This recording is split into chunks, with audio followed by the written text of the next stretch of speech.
Bonjour à tous, j'espère que vous allez bien. Aujourd'hui, je voudrais faire une petite vidéo pour vous raconter pourquoi j'apprends le français et comment ça a changé ma vie en Afrique, et j'espère que ça vous plaira. Avant de commencer cette petite vidéo, je voudrais vous présenter un peu mon expérience en Afrique. Après avoir fini mes études en Chine, je suis partie en Afrique pour le travail.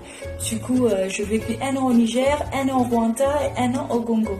Entre-temps, j'ai voyagé beaucoup dans d'autres pays africains et actuellement, je suis encore en Afrique.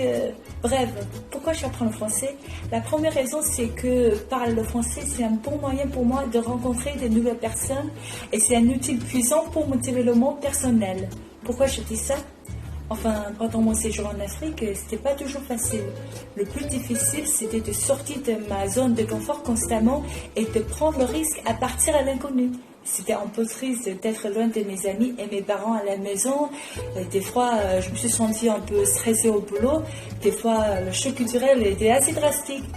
Mais une fois que j'avais traversé cette petite peur intérieure, je me suis rendu compte qu'il y a plein de trucs à explorer dans la vie. C'est vraiment une occasion pour moi de tester des choses que j'ai jamais testées.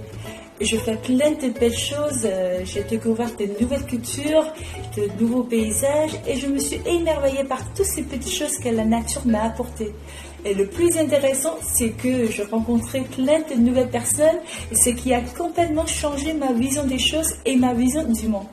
Du coup, je me suis dit que c'est très important de bien maîtriser le français pour que je puisse mieux entamer des conversations avec des autres.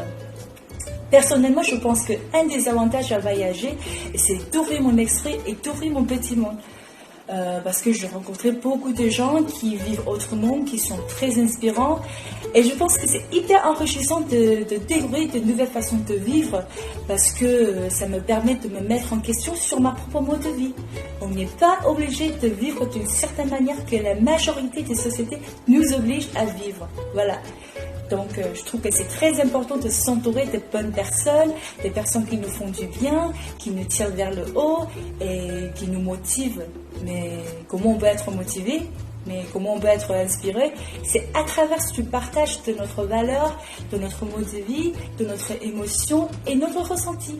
Donc voilà, la langue c'est quelque chose de basique pour la communication et je trouve que c'est toujours sympa d'apprendre une nouvelle langue pour accéder à de nouvelles choses.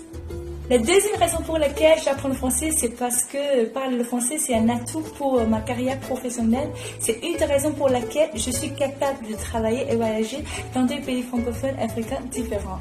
Et c'est pour ça que je pourrais me débrouiller et m'adapter à un nouveau environnement plus facilement. En fait, la langue française, c'est l'une des langues les plus parlées au monde. Donc, si vous voulez faire des études en France, si vous voulez travailler en France, en Afrique, même dans le monde entier, apprendre le français vous sera très utile. Comme je vis en Afrique, je sais qu'il y a beaucoup d'entreprises chinoises, bien sûr, et qu'il y a plein des organisations internationales comme l'UNICEF, l'OMS, l'UNESCO, l'ONU, Croix-Rouge internationale, etc. Et qu'il y a plein de NGO dont la langue de travail est l'une des langues officielles et le français. Donc, si vous voulez faire un stage en Afrique, ou bien si vous voulez faire un volontariat en Afrique, ou bien si vous envisagez une carrière à long terme dans des organisations internationales, l'apprentissage du français vous sera indisponible. En tout cas, la maîtrise du français m'a permis d'avoir plus de choix au niveau professionnel. Du coup, c'est forcément très important pour moi d'améliorer sans arrêt mon niveau de français. Voilà, c'est tout pour la vidéo aujourd'hui. Merci de la regarder jusqu'à la fin. Et c'est quoi votre histoire avec la langue française? Si vous êtes en train d'apprendre le français, ce que je peux vous dire, c'est que bon courage. Parce qu'on dirait que la langue française, c'est la langue la plus romantique du monde. Mais franchement, je pense que c'est la langue la plus compliquée du monde. Mais c'est pas grave, parce qu'à la fin, ce qui compte, c'est toujours la persistance et la consistance. Donc, bonne chance et à bientôt dans la vidéo à suivre. Ciao!